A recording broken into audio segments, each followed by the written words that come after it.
wala akong relasyon sa asawa mo. Pero binibisita mo siya, tama? Attorney Meredith? Pagkakilala kayo? Hindi naman ako yung kabit. Wala namang namagitan sa amin. Why do I feel like this? Dahil may anak kayo. Nahihirapan ako kasi akong makadalaw dito. Baka ho, pwedeng makahingi lang ng update tungkol sa kalagayan niya. Gagawin ko ang lahat para makalimutan mo na yung bastarda mo. Pati yung ina niyang kabit mo!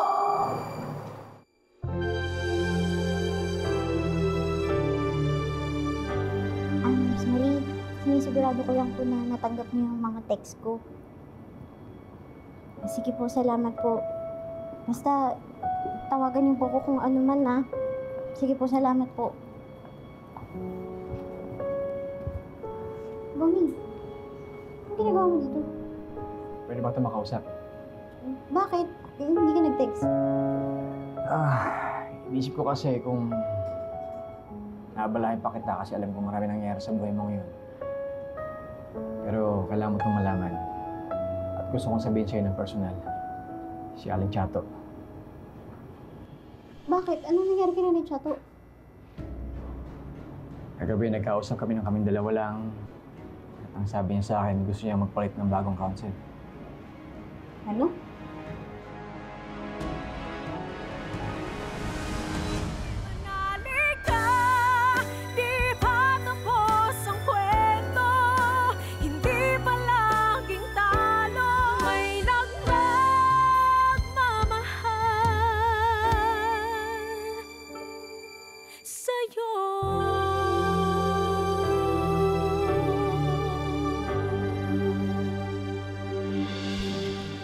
Thank you. Mer, you will not believe who's here. Hello again, Attorney Meredith. Sorry ha, pumunta ako dito without setting an appointment. Hindi pala mahirap mahanap yung love office nyo. So, what brings you here? I'm sorry sa inasal ko kahapon. Naging magaspang ang mga nasabi ko sa'yo. Alam mo naman siguro yung sitwasyon ko. May malapit nga pala na coffee shop dito. Would you care to join me for coffee? Thank you for inviting me out. I just need someone to talk to. Besides, kilala ka ng asawa ko at unfair naman para sa akin na asawa niya na siya lang yung may kilala sa isang maganda at napaka-successful na babaeng katulad mo. Sige na, tatanggihan mo pa ba ako? Baka lalong isipin ko na talagang nagsisinungaling ka lang sa akin kahapon at babae ka nga talaga ng asawa ko.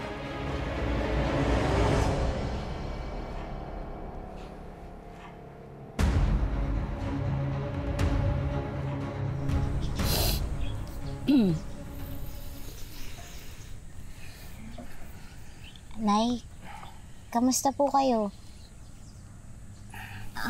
May dala po kaming konting pagkain at toiletries po.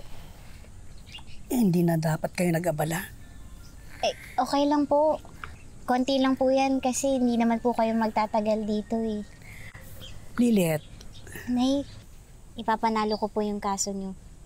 Konting hintay lang po kasi hindi nyo po deserve na magstay dito eh. Alam nyo po kung saan nyo deserve?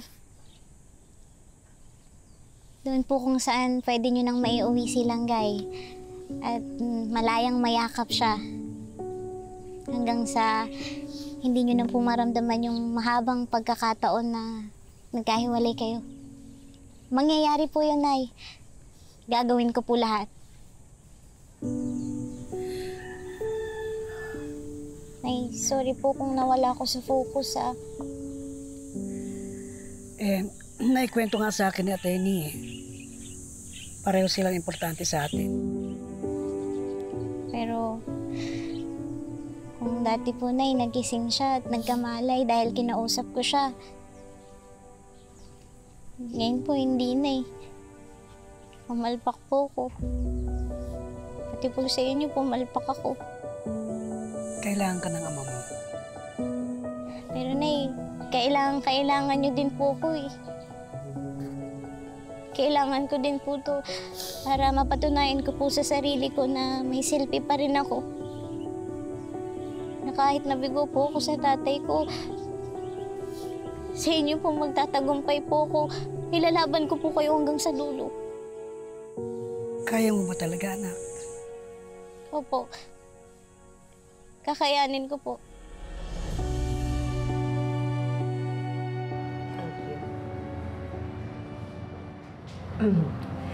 Attorney, sabi mo magkakilala kayo ni Ramir. Way back when? Kasal na ba kami? I don't know.